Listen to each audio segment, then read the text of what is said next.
Hello and welcome to the fall 2022 semester here at KVCC. My name is Dr. Mark Kavanagh and I'm the instructor for your psychology class, which you are taking online. Now, this is going to be one of the first times that I actually teach high school students. I think most of you are high school students in this particular section. And so this is pretty exciting for me. And I want to assure you that even though we're online, I am available by email.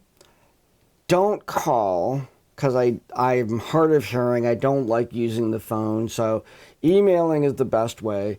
And we can set up face-to-face Zoom calls to support your learning in this particular class. So rest assured that I'm still very present in this class. I hope that you become very present as well.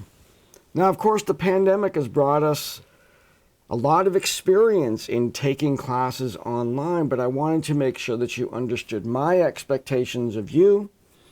You can understand my expectations about how this particular class is going to run. And I want to start off by talking about our learning management system. Now, learning management system is the online tool that we use. We put all of our content and quizzes, and I post this videos. The thing you're sitting in right now, the Brightspace, is the name of it.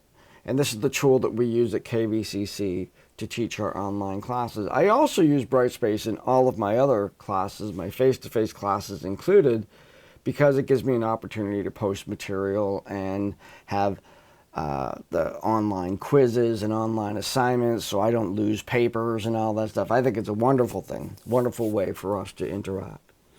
So let's take a look at this class and how it's sort of composed. There's actually, if you've looked around, there's really not a whole lot here. So let's take a look here. This is the course. And you come into the course and there's a little bit about me, and this is where you found that video. I'm recording it, so it's not there yet.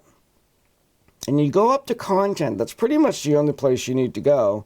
And the first thing that you see here is an overview of the course and what will then be a link to the syllabus. In a little bit here, a video is going to appear. It takes a bit to download, but there's a little video about how to navigate this course and do different things in there. You can watch that.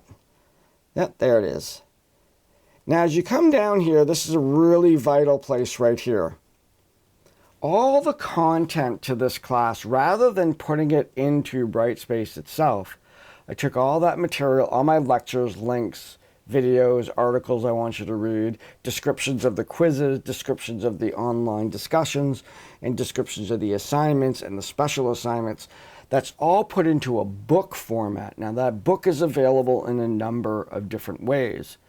If you look at this page, you can see that you can download a PDF of it. That's for free. You can get one that's Apple Books, and you'll be able to look at that on your Apple device. The cool thing about that is the videos inside the actual text, the book, play right in there. They're not links, they play right in the book. And there's some easier navigation. That's available for $4.99. Not a whole lot of money. Then we have Amazon Print. Now, I decided to have these printed. They're available in our campus bookstore. And when you use the print version, you can still access all the online material because every link has a little QR code. So you can scan that with your phone and it will bring up that website or that video. So either way, you get free PDF, $4.99 for the Apple book, $30 for the print version. So you need to get that. You will need that to understand what this class is all about, because there's no content in this class, not in the Brightspace part. Over here is the textbook. Now, the textbook, it has the same name, psychology, but it's a different book, and it really covers kind of like a broader aspect. The course book are my lessons. The textbook is like a textbook in psychology. So the ideal way to approach this class is when you have a chapter due, you read the textbook. Get a nice, you not have to memorize it, you're not tested on it. Read it for pleasure, just to expose yourself to that author's view on psychology. Then you go to the course book and you read the corresponding chapter in the course book. There's one-to-one. Chapter 1 in the textbook covers the same area as chapter 1 in the course book. But when you read the course book, you're introduced to what I specifically want you to know about this area of psychology. So let's take a look at that course book. If you downloaded it and you have it as a PDF, it looks like this. Looks a lot like this in print too. And what you do is you just scroll. There's a bunch of front material here, but the PDF, you can actually click right on chapter 1 and it takes you right to chapter 1. So that's kind of cool. And you have an index over here too. You can go table of contents here, and I can go introduction to psych. Just a really cool way to move through the material here. I'm going to hide that. Now each chapter, this is the course book, the thing that I wrote, starts off with an attention getter. In this case, chapter 1, I introduce you to these really cool videos, crash course psychology. And here, if this was printed, you could see the little QR code here, so you can actually get that video. And then there's myths and facts about psychology. Those are documents that I created. You can download those documents either by clicking there, or you can use the QR code.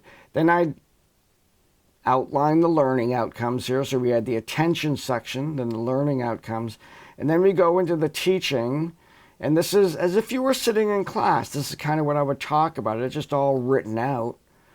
Corresponds with chapter 1 in the textbook. You make your way through all this material, reading it intently, having a good time. Get to the end of that. And then you get to the final section in each chapter. It's called assessment. And this green stuff, that explains it. But here you get what I want you to do. Now that you've finished reading the chapter 1 in the textbook, and you've read all the material in this course book up until now, here's our first online discussion. Review the different career options for people with a degree in psychology on the APA website.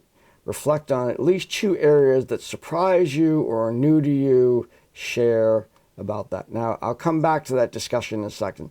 Here's the quiz. I give you the question. Consider the 4 goals of psychology. I usually give you the questions.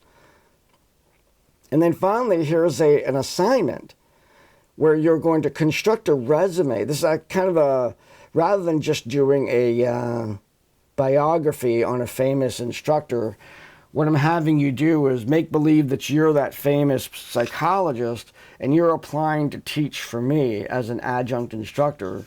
And so you're putting together a resume based on that psychologist's history. You know, what did they do and all that stuff. And the outline to that is right in the course book. You read all of this. The task is broken down here. And then here you have a cover letter, resume design, and here's the resume content.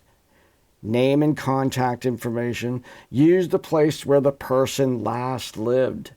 So you're doing some research here. Picture of the individual, education, their bullet points, publications and presentations, work history, 1-paragraph summary of their major contributions to psychology.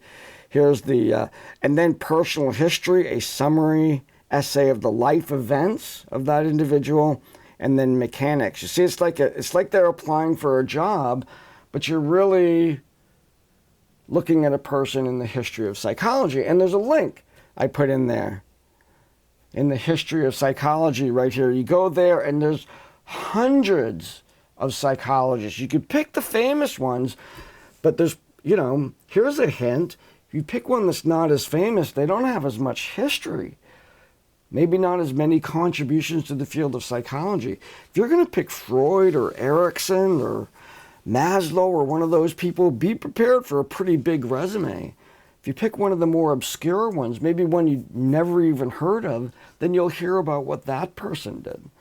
And so that's kind of a fun way for you to explore that.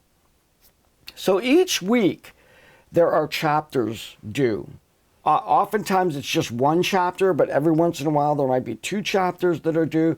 And each time you have a chapter due, you read the textbook, read the course book, read all the explanations of the assessments, and then you go back into Brightspace.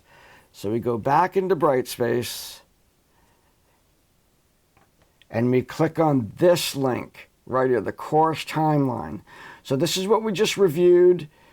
Course timeline. That's it. That's all there is to the Brightspace thing here. So at the beginning of class, kind of review this stuff. There's a course lounge for off topics. There's a course questions discussion board and a student intake form. Now here is the schedule of events. Here, week 1 beginning Tuesday, September 6th. We're going to be covering chapter 1, Introduction to Psychology. And there's a quiz, discussion, and an assignment.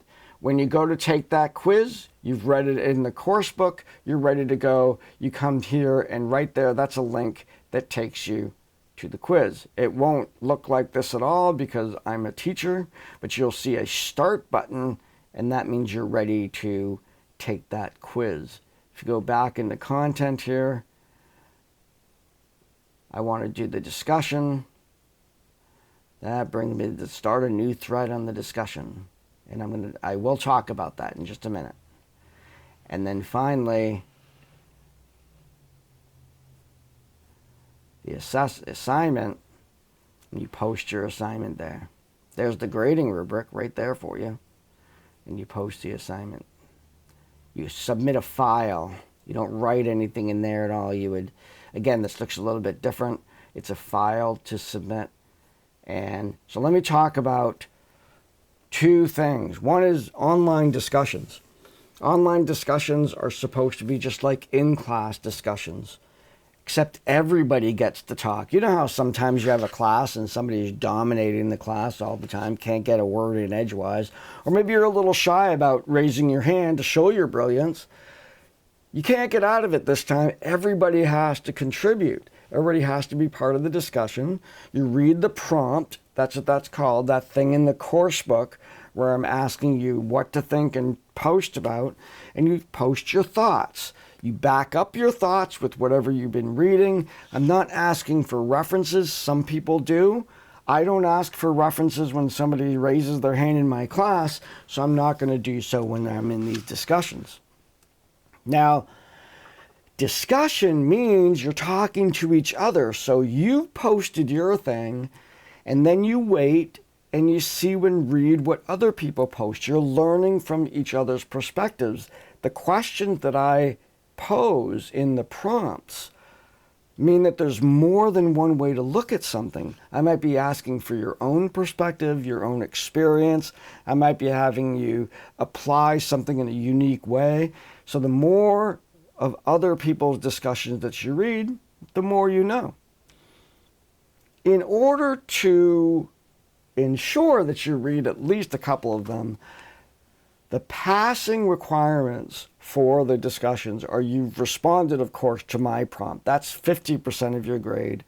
And then the other 50%, 25 and 25, is you have replied to at least 2 other people's posts. And of course, you've written this out well. Your posts are substantive. The nice job, cool post, that doesn't count. You have to add something to the discussion. So for each discussion, and sometimes there's more than one, for each one, you have to post at least 3 times. One is the main post replying to my prompt. The other 2 are replying to your other students. You can also reply to me. If I go in there and I post something, because I'll be in there every once in a while, replying to me is okay too. But I really want you to reply to each other and support each other's learning. Now, the other part I want to discuss is submitting assignments. Now, when you submit an assignment, I'm going to be very, very specific about what I want.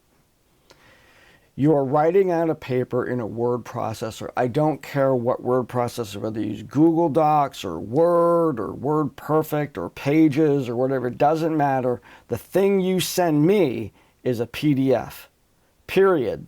That I don't want a Google Doc. I don't want a link to something. I don't want Pages. I don't want Microsoft Word works. Go with that if you want, but I want the PDF. The PDF, when it comes into Brightspace, I'm able to open it up on my computer and actually use tools and mark it up. I can leave comments. And so that's very important to me to give that feedback in that way. If you send me any other type of file, I can't do that. I have to write it all out. I don't want to do that. From Google, from Pages, from WordPerfect, from Word, you can export to PDF. You save that file, name it something really simple like your last name dash chapter 1 assignment, no spaces, anything like that.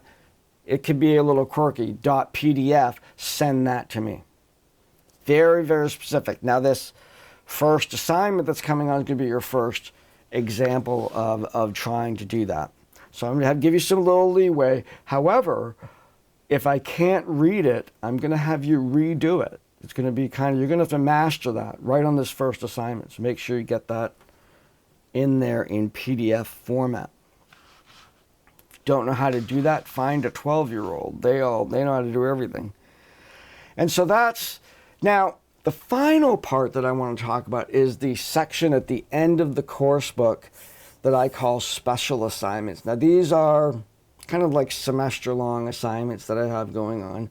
And there's 3 of them. One of them is going to come up pretty soon when we start talking about research methods, and that is I'm going to have you use Excel, Microsoft Excel, to calculate a correlation. Either we're going to use the numbers that are in the assignment, or we're going to make up some numbers.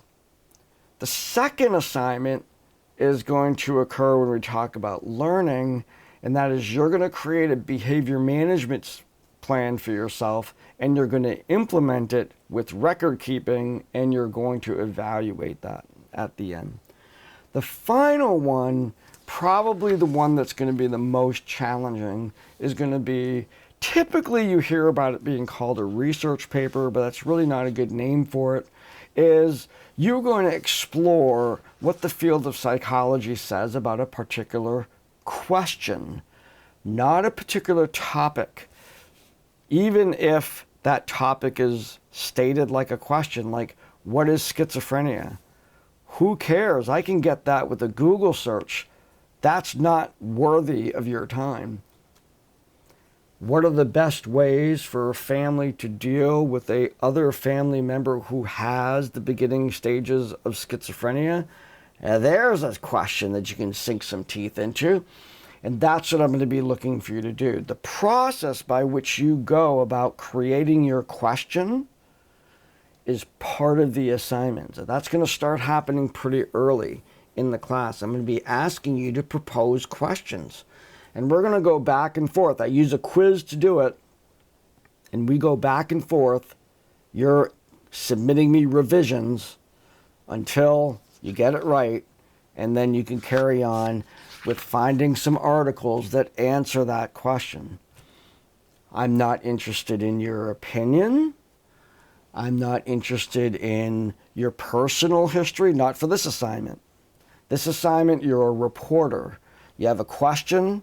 Let's say you're working for a news desk and a question comes in, how do family members deal with persons with schizophrenia? You do a research on it and you're reporting what the field of psychology says. That's it. You don't have to draw any conclusions. You don't have to solve any problems in the world. That's it. It's called a literature review.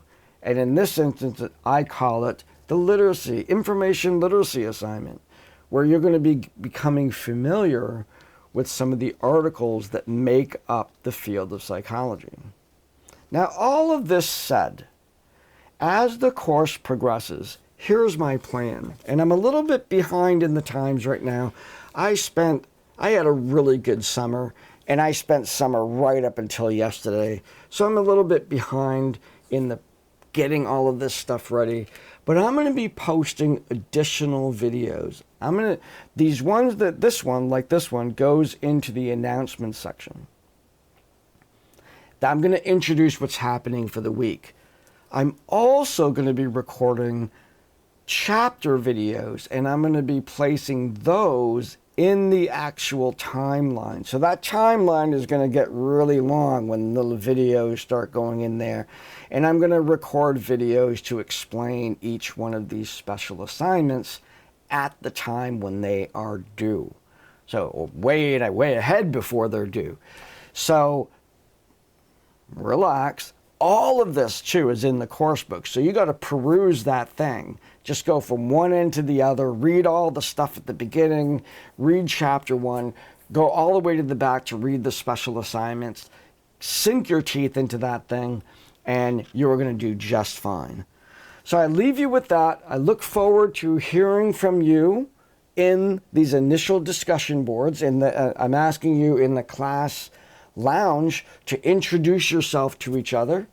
That's a nice way to meet people. I'll be in there, figuratively speaking.